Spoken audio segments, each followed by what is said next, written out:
Senator Mullin. Thank you, Chairman. I just feel like I need to respond to some things that the senator was bringing up by accusing the president of pulling out of a nuclear deal in his first term. It was a horrible deal. It was a disastrous deal. It was a deal that we all know that would originally allow Iran to be able to have enrichment to the grade that they could make a nuclear weapon. And then for the senator that was saying that the president needs to come back for reauthorization, I don't remember him saying anything in 2016 when Barack Obama at the time dropped 26,000 bombs in Syria, Pakistan, Libya, just to name a few. And I definitely don't remember my colleagues in 2013 at all complaining about the president then Barack Obama, going into Syria. And I would like to ask the question then, what threat did Syria have to the United States? What threat did Libya have to the United States during the Arab Spring to which these leaders were removed?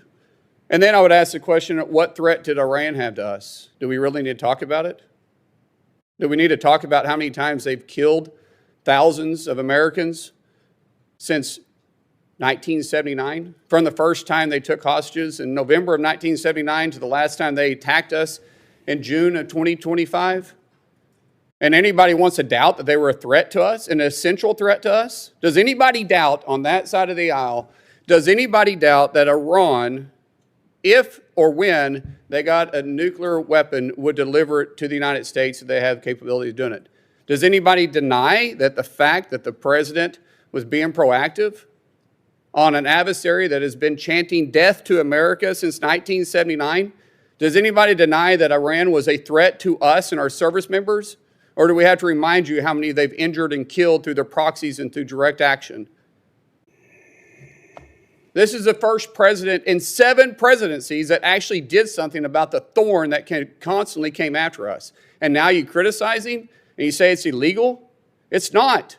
This same authorization is the same authorization that Democrats and Republican presidents in the past have used. And thank God we had a president with a backbone to finally get rid of this murderous regime. And now we're complaining about it? Remember, legally, he has to respond to Congress or inform Congress in 48 hours. That has happened.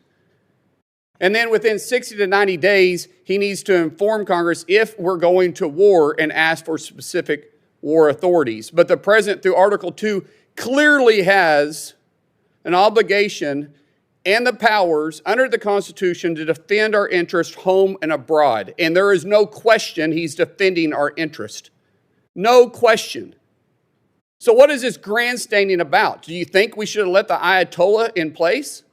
Do you think he was a good guy? Are you defending the Ayatollah now? Or aren't you glad that America finally stood up and took care of this murderous regime that's been sponsoring terror around the world for 47 years?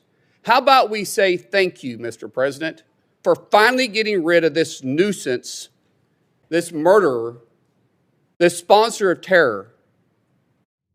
He did the world a favor, and the world is a safer place because of it. You may disagree with a lot of his actions. You may disagree with some of his policies, but you can't deny that this was a threat and an essential growing threat to the United States.